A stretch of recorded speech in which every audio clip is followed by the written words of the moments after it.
Dans cette dernière vidéo, nous allons essayer de faire en sorte que vous puissiez apprendre à intégrer et appliquer ce que vous avez appris dans cette formation. Ce qu'il faut savoir dans un premier temps, c'est que changer votre stress mindset, c'est très différent de ce que tous les programmes de gestion du stress dont vous auriez pu entendre parler ou que vous avez potentiellement suivi auraient pu vous présenter. Reconnaître, accueillir et utiliser le stress, c'est exactement l'opposé de tout ce qu'on vous a dit toute votre vie. Il est donc essentiel de rendre cette approche naturelle en créant des habitudes pour pratiquer les trois étapes, aussi bien au quotidien que dans les moments de forte pression. Nous vous proposons donc trois stratégies pour intégrer durablement cette nouvelle façon de penser le stress dans votre vie. Les ancrages, les déclics et les entraînements, ou révision de l'information, tout simplement. La clé pour changer votre mindset vis-à-vis du stress, c'est de trouver un moyen de pratiquer les trois étapes chaque jour. Donc, on va commencer par les stratégies dites d'ancrage. Les ancrages, en fait, ce sont les éléments de votre routine qui vous rappellent de pratiquer les trois étapes. Par exemple, choisissez quelque chose que vous faites tous les jours, comme par exemple franchir le seuil de votre bâtiment. Et à chaque fois que vous franchissez cette porte, vous parcourez mentalement les trois étapes. Vous faites le point sur votre niveau de stress actuel ou quotidien. Si vous ressentez du stress, reconnaissez-le. Vous pouvez vous dire, par exemple, intéressant. Je ressens beaucoup de stress en ce moment. Ensuite, accueillez-le. Appropriez-le vous. C'est bien. Ça montre que je tiens vraiment à faire du bon travail sur ce devoir.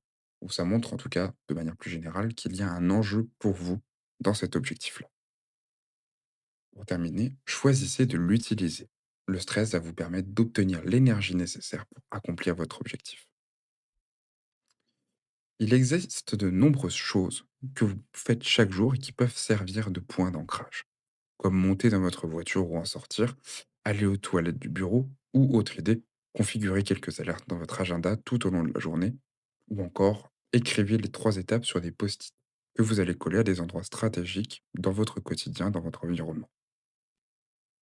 L'essentiel, c'est d'avoir un ancrage justement qui vous rappelle régulièrement de parcourir les trois étapes pour en faire une vraie habitude. Plus vous pratiquez ces étapes et plus elles deviendront naturelles. Choisir un ancrage quotidien va ainsi vous aider à adopter un stress mindset plus positif et à utiliser les trois étapes régulièrement dans votre vie. Passons maintenant à la deuxième stratégie qui vous aidera justement à mettre en place ces trois étapes dans vos vies. On va parler maintenant des déclics. Les déclics, ce sont les moments qui vont vous aider à pratiquer les trois étapes dans le feu de l'action, quand le stress est présent et potentiellement à son niveau maximum. Les déclics, ce sont des réactions physiologiques, comportementales ou émotionnelles que vous avez tendance à avoir sous stress et qui marquent souvent le point de bascule vers ce sentiment d'autodestruction et vers toutes les réactions potentiellement négatives.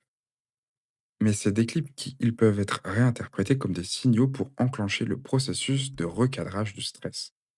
L'objectif ici, c'est justement de prendre l'une de ces réactions quand elle survient et de la recadrer comme un déclic, de me dire, OK, c'est à partir de ce moment-là que je dois justement refaire un état des lieux des 3 étapes. Donc, reconnaître le stress, reconnaître que je suis stressé à cet instant T, l'accueillir et l'utiliser en final. Dans votre cas, quels sont vos symptômes face au stress? Par exemple, est-ce que vous ressentez des papillons dans le ventre? Est-ce que vous avez une élocution plus rapide? De l'impatience? Ou une tendance à vous diriger vers des sources de distraction?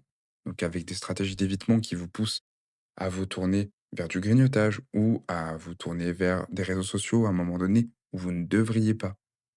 Par exemple, si l'une de vos réactions habituelles au stress, c'est de vous fermer ou de vous montrer brusque avec les autres, vous pouvez vous faire la promesse que la prochaine fois que vous vous surprendrez à faire cela, vous pourrez considérer ça comme un signal pour passer par les trois étapes et adopter à l'avenir un stress mindset plus positif.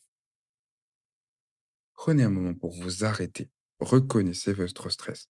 Accueillez-le en vous reconnectant à vos objectifs.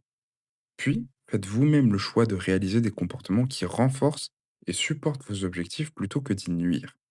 Continuez à pratiquer vos ancrages, vos déclics, et à bientôt reconnaître, accueillir et utiliser votre stress deviendra pour vous une seconde nature.